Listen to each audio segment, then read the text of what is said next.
پیارے دوستو، یہ تو ہر انسان جانتا ہے کہ ایک دن اس نے موت کا سامنا کرنا ہے، لیکن موت کے وقت جو انسانوں کی حالت ہوتی ہے وہ ایک دوسرے سے مختلف ہے۔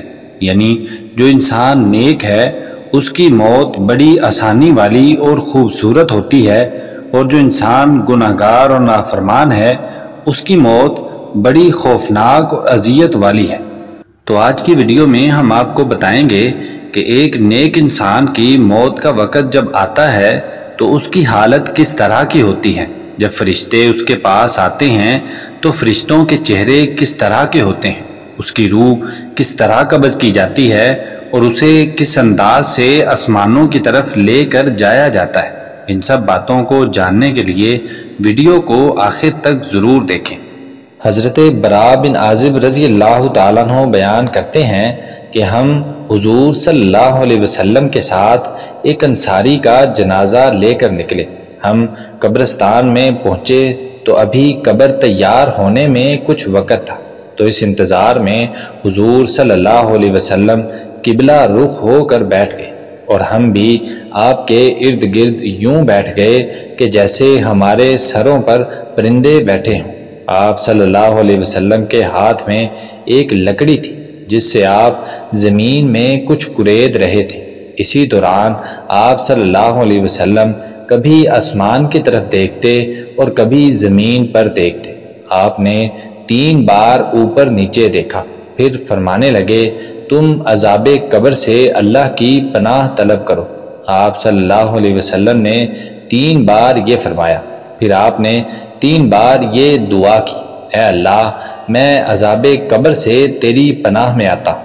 پھر آپ صلی اللہ علیہ وسلم نے فرمایا کہ بے شک جب کسی مومن بندے کا دنیا کا معاملہ ختم ہو جاتا ہے اور وہ آخرت کی طرف جانے لگتا ہے تو آسمان سے سفید چہرے والے فرشتے اس کی طرف نازل ہوتے ہیں۔ ان کے چہرے سورج کی طرح روشن ہوتے ہیں۔ ان کے ساتھ جنت کے کفنوں میں سے ایک کفن اور جنت کی خوشبوؤں میں سے ایک خوشبو ہوتی ہے۔ وہ اس شخص سے اتنی دور ہو کر بیٹھتے ہیں کہ جہاں تک نظر دیکھ سکتی ہے۔ پھر ملک الموت آتا ہے اور اس کے سر کے پاس بیٹھ کر کہتا ہے، اے پاک روح، تو اللہ کی مغفرت اور اس کی رضا کی طرف نکل۔ آپ صلی اللہ علیہ وسلم نے فرمایا تو اس کی روح یوں نکلتی ہے جیسے مشکیزے سے پانی کا ایک قطرہ بہہ جاتا ہے، پھر وہ فرشتہ اسے لے لیتا ہے۔ اور ایک روایت میں ہے کہ جب اس کی روح نکلتی ہے تو آسمان و زمین کے درمیان اور اسی طرح آسمان پر جتنے بھی فرشتے ہیں سب اس کی نماز جنازہ پڑھتے ہیں۔ اس کے لیے آسمان کے دروازے کھول دیے جاتے ہیں، اور ہر دروازے پر جو فرشتے متعین ہوتے ہیں وہ اللہ تعالیٰ سے دعا کرتے ہیں، اے اللہ اس روح کو ہمارے رستے سے گزارنا۔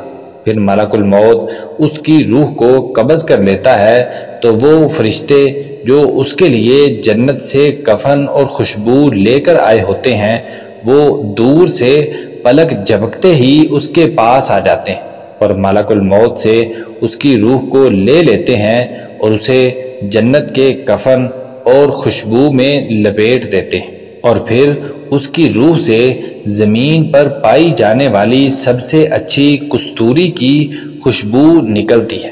حضور صلی اللہ علیہ وسلم نے فرمایا پھر وہ اس روح کو لے کر آسمان کی طرف جاتے ہیں، اور جتنے فرشتوں کے پاس سے گزرتے ہیں سب کہتے ہیں یہ کتنی پاکیزہ روح ہے۔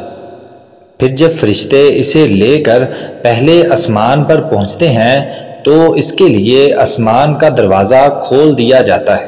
پھر پہلے آسمان میں اللہ کے جو سب سے مقرب فرشتے ہیں اسے الوداع کہنے کے لیے دوسرے آسمان تک اس کے ساتھ جاتے ہیں، یہاں تک کہ یہ روح 7ویں آسمان تک پہنچ جاتی ہے۔ پھر اللہ تعالیٰ فرماتے ہیں کہ اسے علیین میں لکھ دو۔ جب اسے لکھ دیا جاتا ہے تو پھر کہا جاتا ہے اسے زمین کی طرف لوٹا۔ یہ ایک نیک انسان کی موت کے وقت کی حالت ہے۔ ہمیں ہر وقت اللہ سے دعا کرنی چاہیے کہ اللہ ہماری موت کی سختیوں کو آسان فرمائے۔